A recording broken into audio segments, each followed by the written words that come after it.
इसके वेग को सह जाओ। कुछ नहीं बोलना, सहने का मतलब होता है कुछ नहीं बोलना। मन कह रहा मुझे ऐसा करना है, मुझे ऐसा करना है, मुझे ऐसा, कुछ नहीं बोलना। कुछ भी उसकी जलन जो हो रही है किसी से नहीं कहना, शांत गंभीर, खत्म। पर उपासक क्या करता है, जो कच्चा उपासक है, नहीं नहीं अब मेरे मन में आ रही, मेरे मन में जलन हो रही, मुझे ऐसा करना है, मुझे ऐसा नहीं। शांत, न बोलना है जो मन में आ रहा है, ना उसकी जलन पर ध्यान देना है, अपने मंत्र नाम उपासना कर्तव्य में लगे रहो, शांत हो जाएगा। इसके शांत करने की युक्ति है, इसे मतलब मत रखो।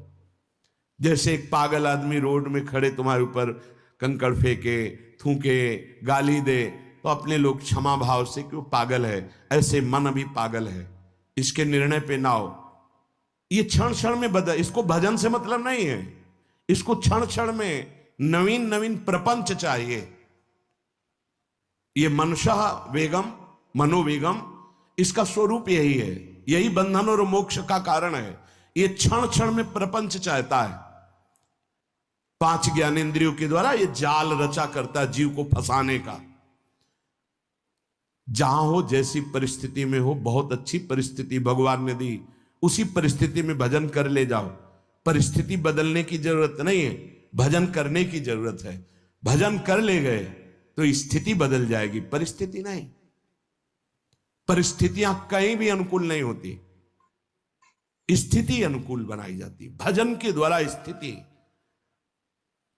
जीवन में कभी कोई परिस्थिति ही ऐसी नहीं रही जिसमें भजन किया जा सके। जीवन में पूरे, अगर पूरे जीवन के तारतम्य को देखते हैं तो एक कष्ट की वेदी पर स्वाहा ही स्वाहा होता रहा है। जीवन की आहुति केवल कष्ट पर, और आज भी कष्ट ही कष्ट। फिर आप सोचोगे सुख किसे कहते हैं? ऐसे कांटों वाले पेड़ पर ऐसा सुगंधित फूल खिलता है कि जिससे परमात्मा मुग्ध हो जाता है। जीवात्मा नहीं, परमात्मा मुग्ध हो जाता है। वो ये मार्ग है। उस सुमन को लेकर वो अपने श्रृंगार में लगा लेते हैं। सुमन, सुंदर मन, ये कांटों पे खिलता है। जैसे गुलाब का फूल कांटों पे नहीं खिलता, हाँ ये कांटे हैं। हर द्वंद की पीड़ा को सहता हुआ जब उपासक आगे बढ़ता है तब सुमन खिलता है। उस सुमन को प्रियाजू अपने केश पास पे धारण करती है। उस सुमन को प्रियाजू अपने कर कमल में लेते हैं। अगर आप सहना नहीं सीखे, मांगे बनी रही हृदय की, ऐसा हो तो भजन हो सकता है, ऐसा हो तो भजन, तो लिख लो आप। मन बहुत चंचल है, इसको हर समय नवम नवम नवम, जहां जैसी परिस्थिति उसी में भजन करके निकल चलो। गृहस्थ में हो, विरक्त में हो, गांव में हो, शहर में हो, जहां जैसी परिस्थिति, परिस्थिति बदलने की कोशिश मत करो, स्थिति बदलने की कोशिश करो। जिनको लगता है परिस्थिति बदल जाएगी तो भजन होने लगेगा, नहीं। भजन होने लगेगा तो किसी भी परिस्थिति में भजन होने लगेगा। भजन नहीं तो किसी भी परिस्थिति में नहीं होगा, पक्का समझ लीजिए। इसलिए मनोवेगम, ये जो मन का वेग आ रहा है, इसको आप सहना सीखो और प्रियाजू पर भरोसा रखो। उनको जैसी परिस्थिति देनी होगी दे देंगी ना, भरोसा रखो।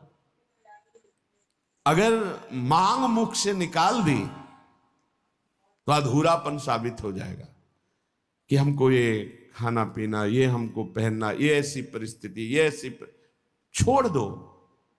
जोई जोई प्यारो करे सोई मोहि भावे। शांत हो जाओ, मन के वेग को सह जाओ। क्रोध वेगम, महाप्रभु कह रहे कुत्सितवाद विकार है।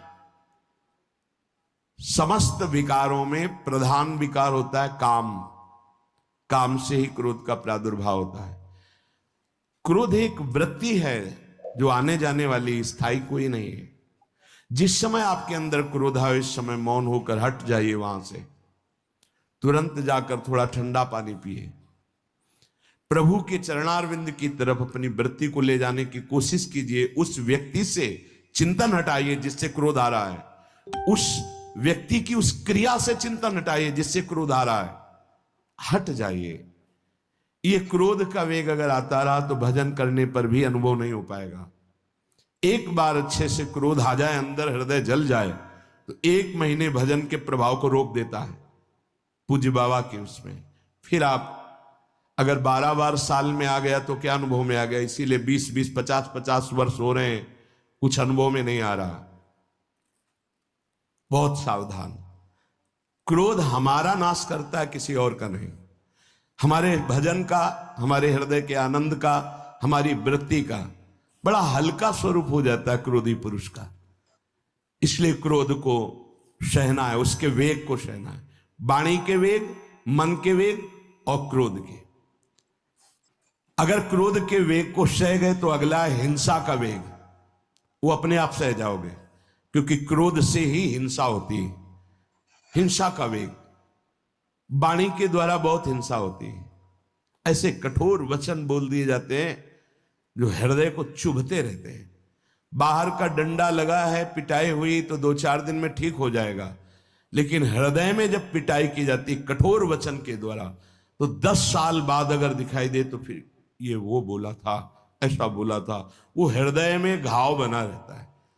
वाणी का हिंसात्मक स्वरूप प्रायः क्रोधी जनों में ही पाया जाता है।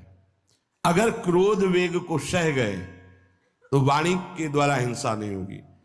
और मन के द्वारा मलिन हृदय में हिंसा का भाव होता है कि चलो हम वैष्णव में मारेंगे तो नहीं, पीटेंगे तो नहीं आपको, लेकिन भगवान तुम्हारा नाश करेंगे, भगवान बहुत जल्दी, ऐसा भाव मन में, ये भी हिंसा है। शरीर के द्वारा तो ना वाणी के द्वारा, ना मन के द्वारा, ना शरीर के द्वारा। क्यों? उसके हृदय में भगवान बैठे हैं, हमको उनको रिझाना है, हमें निर्दोष होकर भगवत प्राप्ति करनी है। ये हजारों दोषों की पंक्तियां यहां हैं। कोई कह दे हम निर्दोष हैं, हमें लगता है कि यही सबसे बड़ा दोष है। नहीं तो अंदर देखा जाए ना, तो क्रम क्रम से धीरे धीरे निर्दोष हुआ जा रहा है प्रभु की कृपा से। कोई जन्म से निर्दोष नहीं होता, वो तो अवतार होते हैं भगवान के। एक पद में था, शरण जिसको ले ली हृदय से लगा, और विषय पंख से धीरे धीरे, क्रमशः विषय पंख से धीरे धीरे उसको हटाया। हित जो महाराज जी के लिए आए, हमारे हृदय को धीरे धीरे निर्विषय किया जा रहा है। और सहत सहत बाढ़े भगत ग्रहतन गुरु हितगार, इन दोनों का मिलान कर धीरे धीरे सहाते सहाते हमें निर्विषय किया जा रहा है। आचार्य चरण, इष्ट देव, गुरुदेव कर रहे हैं। हमको राजी रहना है। जैसी परिस्थिति है, जैसी भी हमें गुरुदेव रख रहे हैं, इष्ट देव रख रहे हैं, हमें राजी रहना है। इससे क्या होगा कि हमारे अंदर क्रोध नहीं आएगा, गुस्सा नहीं आएगा। नहीं, ये इतना बेईमान मन है कि इष्ट देव पे भी गुस्सा कर सकता है, ये आचार्य पे भी गुस्सा कर सकता है, ये परम कृपालु गुरुदेव पर भी गुस्सा कर सकता है। क्रोध वेग सह गए तो वाणी और मन और शरीर के द्वारा जो हिंसा का वेग है उससे बच जाएंगे। फिर कह रहे हैं उदर वेगम, उदर वेग भूख, उदर वेग भूख। आप लोगों को तो हमें लगता है कि इस वेग को सहना ही नहीं पड़ता। ये जो विरक्त गंगा किनारे घूमने वाले हैं, इनको ज्यादा इस वेग को सहना पड़ता था, क्योंकि प्रायः कभी ऐसे शाम के समय पहुंचना होता, जब आप गंगा किनारे नहीं रुक सकते तो आश्रम, अब वहां पूछ लिया तो पूछ लिया, नहीं पूछ लिया तो राधे श्याम पढ़े। अगर कोई मंदिर मिल गया तो हम आश्रम आदि कोई खोजना ही नहीं, गांव में तो जाना ही नहीं है, क्योंकि नवीन अवस्था में कभी गांव में भिक्षा भी नहीं मांगी, आकाश वृत्ति का ही आश्रय लिया जो शास्त्र सम्मत। गांव में कभी पूरे जीवन में, किसी गांव में, किसी एक रात्रि किसी घर में कभी शयन नहीं। गांव के किनारे मंदिर मिला या कोई आश्रम संत जनों का, वहां भूख के वेग को जो सह जाए, तो भजन में बहुत रुचि हो जाती, क्योंकि भजन से चित्त हटेगा तो भूख व्याकुल करेगी, और उसकी व्याकुलता से बचना है तो भजन में लगना पड़ेगा। और आपको सच्ची कहते हैं कि कई कई दिन भोजन न मिलने पर भी शरीर में गंगा जल के कारण कभी कमी महसूस नहीं हुई। जो दूध में पावर है उससे अधिक सामग्री गंगा जल में है। अब वो बहुत से ऐसे नगरों के समीप से गंगा मैया निकली जहां से बड़ी बड़ी फैक्ट्रियों का, तो नहीं, बहुत सुंदर गंगा जल। वो तो सुंदर है ही, था, है, रहेगा। अपने लोग बड़े बड़े ऐसे नाले ऐसे जिससे वो भाव तो है पर वस्तु तत्व तो है, पर जो दृश्य है वो अब गड़बड़ हो रहा है।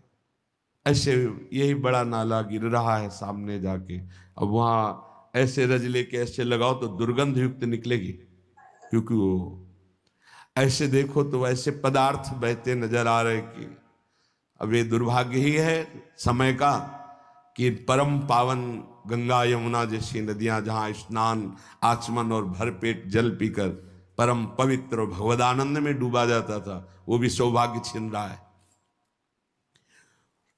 तो अगर सब सुविधा है तो भी हफ्ते 10 दिन में एक बार इस वेग को सहना तो सीखे।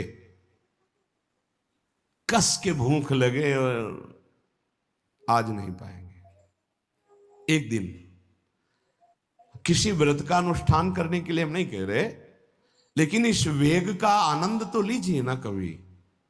एक टाइम का छोड़ दीजिए, एक दिन केवल हफ्ते में सुबह थोड़ा ले लिया, बस अगले सुबह लेंगे थोड़ा, तो आपकी दिनचर्या नहीं बाधित होगी। आपको तो मिल रहा है ना, मिल ही नहीं रहा था। जो उदर वेग है, भूख में भजन का एक तार जुड़ता है, ये देखा है। क्योंकि ना तो नींद आएगी और ना कहीं और कोई प्रपंच की गुंजाइश है, क्योंकि उदर वेग जब भूख से व्याकुल जी होता है तो बचने के लिए एक ही उपाय है, केवल भगवत चिंतन। हटो उसके चिंतन से। ये पूर्व के संतों ने बहुत कष्ट पूर्वक भजन करके जो लाभ प्राप्त किया है वो आप लोगों को सहज में मिल। कभी कभी अपने को इससे परिपक्व करना चाहिए। जैसे शास्त्रीय पद्धति में महीना में 2 तो व्रत है ही हैं, 15 दिन में एक एकादशी, 15 दिन में एक एकादशी। वो इसीलिए रखा गया है सार्वजनिक रूप से कि वो संयम को ना कर पाए तो 15 दिन में एक दिन संयम पूर्वक पवित्र भजन। अपने लोग जानबूझकर हफ्ते में एक टाइम छोड़ दें या एक दिन कभी ऐसे, तो उदर वेग को सहते हुए भजन, उदर वेग